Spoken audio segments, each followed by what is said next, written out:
Stay tuned because next up we have David Charles Allen, Village Properties Realtor and host of The Hot. That's Home Ownership Podcast, here to tell us about real estate in Santa Barbara. Welcome to The Hot. This is David Charles Allen, Realtor at Village Properties in Santa Barbara, California, with my great friend and co-host, Patty Teal. I'm doing wonderful today, Patty. How you doing? I'm doing great too, David. Here in Florida, we're finally getting some rain. We hadn't had any for the longest time. And I know you guys have had so much, but it's really been dry here, so I'm enjoying it. That's nice. Yeah, it seems like Florida's always raining and we're always dry. So it's usually. Switch up, right? So yeah, in terms of weather, we have sunny skies ahead, scattered throughout the 60s. We've had some marine layer kind of fog in different areas of the city. You drive one place and it's all sunny, and then you go somewhere else and it's just covered in fog. So it's kind of cool. Yeah. Well, it's only April, but I guess you're getting a little May gray. Yep, just a little bit. And then in terms of how interest rates are performing, we're at 5.375 for 30-year jumbo and 5.75 for 30-year conforming. So again, no real changes since last week. Well, it's not going up though, like I thought it might. I thought it just might continue to go up. So that's nice. Yeah, it's good for people that are looking right now. They're not dealing with hike while they're looking. So that's always a bummer as well. Right. If you're in mid-search and you have a certain price range and then interest rates go up and then it kind of knocks you down to a different price range. So yeah, that is a bummer. Makes it difficult when you're house hunting. For sure. No volatile. Mm-hmm. Then in terms of how the listings have performed, we had 28 new listings, 8 price changes, 27 that closed, 23 that went pending, 7 back on the market, and 7 that are coming soon. So drop back down to under 30 again, and then a little small buildup between new listings and pendings, but not that much of a difference. I know I always ask you about your crystal ball, but do you think it's going to go up more as spring progresses? You know, it should, but how are you going to move when you have double, triple the interest rate potentially? Some people that are refinanced or purchased at the 2.5%, 3%, it's going to be costly for them to move anywhere. Right. So if somebody was moving, would it be possibly somebody who's moving out of state, who's been there a long time? Is there such a thing as your typical mover? Yeah, it's typically that's kind of the situation right now. You're not getting a lot of buy a home and sell a home in Santa Barbara, move somewhere else in Santa Barbara. Mm-hmm. It's going somewhere where prices are totally different, or maybe they're retiring into a smaller home or going into a different community, kind of something like that. Maybe it was their second home and they just want to get smaller size and stuff like that. Mm-hmm. That makes sense. Any questions of the day? I have a couple, David. I haven't been to Santa Barbara in a little while, and I wondered what's happening with the downtown. I know during the pandemic that some of the streets were closed off and tables were put outside. Was that something that has remained? Yeah, that's something that's remained. I think they are doing it forever now, or for the foreseeable future, where it's just going to be a walking corridor now on State Street, and everyone has a little patio outside. So it's really nice. Oh, that sounds really nice. And how are the little stores doing? I know we lost Macy's and Nordstrom's. The bigger stores kind of moved out, but are the smaller stores in downtown Santa Barbara surviving? You know, it's hard to say. I think it's brought a new life to downtown, given that it is like a more of a walking corridor now. But there's always been a high turnover rate with those shops downtown. It's just so expensive to rent there and to get consistent traffic when there's so many different options.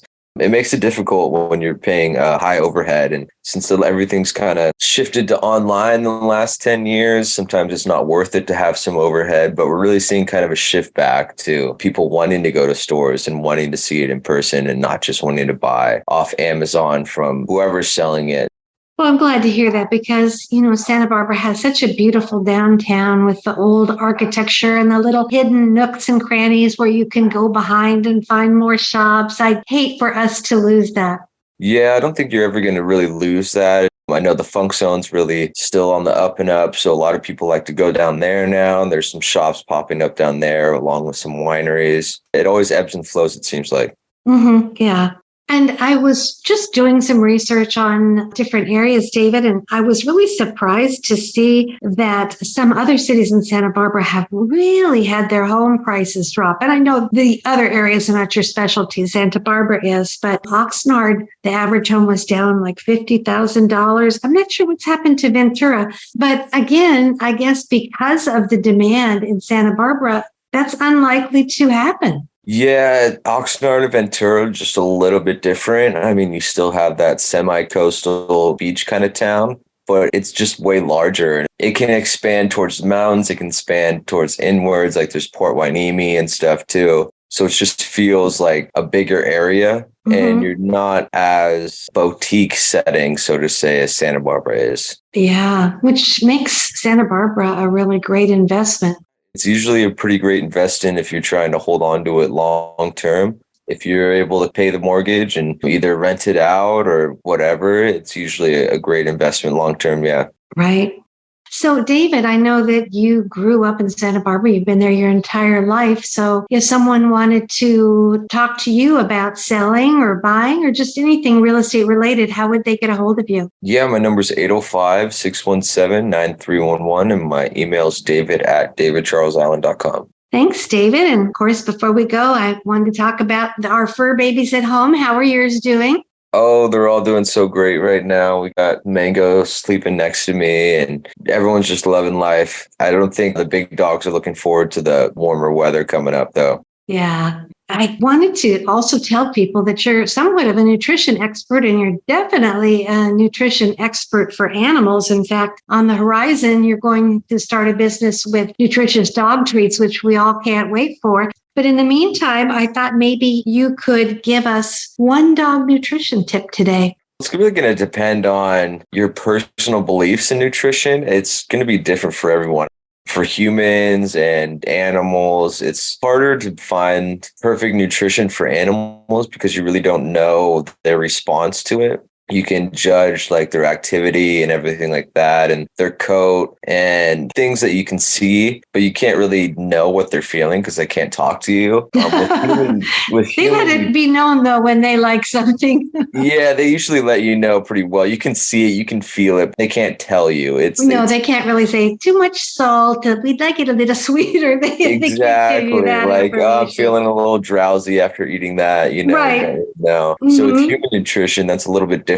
You can usually eat something and you'll know how you feel afterwards. You know how your body reacts to it. So it's a little bit more of an easier understanding to try things out and attempt new ways of treating your body with food. That's a little easier to do because you can have your own personal response to it, and everyone's going to be different how their body works. And then dogs and cats, you're kind of just piecing together what is potentially the best for them. And what I've kind of realized, or what I've started leaning to, is attempting to go on kind of Mother Nature's model, where they get raw food and they get that ratio of 80% meat and 10% bone and 10% organs. And that ratio is based off of most prey models in the wild have that body density ratio. So whether it's rabbits, chickens, stuff like that, something a wolf or a wild dog would eat typically, that's kind of their body ratio. So I've been leaning towards that at the moment.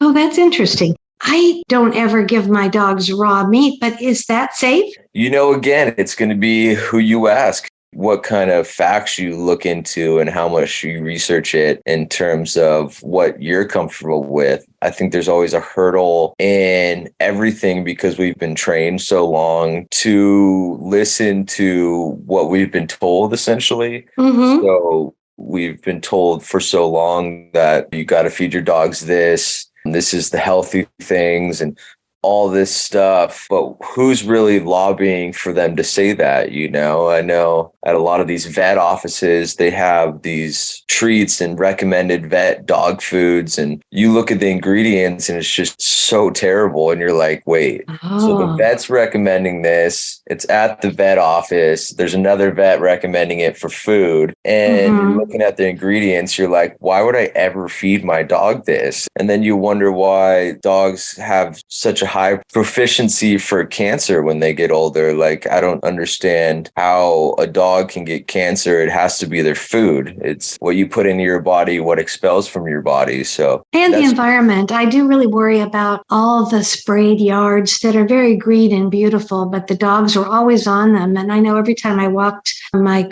grand dog, golden retriever, he just loved to lay in it. He was very stubborn about it. He'd roll in it, and I would just be, get up, because it's not the bad looking yards that I'd worry about. It was the perfect ones that obviously had recently been sprayed. Yeah. So that's something you can't control in a sense. So like you can focus on what you can control, and you can control what you put into your dog's body, what they eat. I've always wondered too how bigger dogs always seem to live a little shorter and always seem to have more problems and more issues when they get a certain age. And then you get the little dogs. I've read that. The little dogs kind of live forever, or live for twice, 3 times as long, and you don't see as many issues. And it always goes back to, well, the big dogs are eating more of the food we're giving them. And what if the food's really not that good for them? So they're eating more of it. It hits them a lot quicker. The little dogs are eating less of it. So they still have this longer lifespan in a sense, because they're not eating as much of this food we're giving them. So that was just kind of a personal change in how I've thought, and decided to parlay that into my animals. Yeah. Oh, that's really great. And it's a lot like people, isn't it? You might have thought your whole life that something was healthy. It's not too late to learn, wow, that really has not been a good thing to be putting in my body all these years. And the same with our dogs. Don't necessarily think something's great just because you're getting it at the vet's office or paying great money for it. Check it out. Why is he telling me this? Is he getting paid to tell me this? Like, you got to kind of find your own path on what you want to do and what's best for your animals. And this is the path I'm on now. It's a lot of work. It's a lot more work than just going to the store and buying kibble that's just been baked at high temperatures and added nutrients back in that are chemically synthesized. It's a lot more work. I think the dogs love it. They eat it. They enjoy it way faster. Their coats are just amazing, full of energy. But yeah, it just takes more work on your end. It's more of a commitment to a lifestyle change. And usually it's a little more expensive, but not by much, depending how you feed them.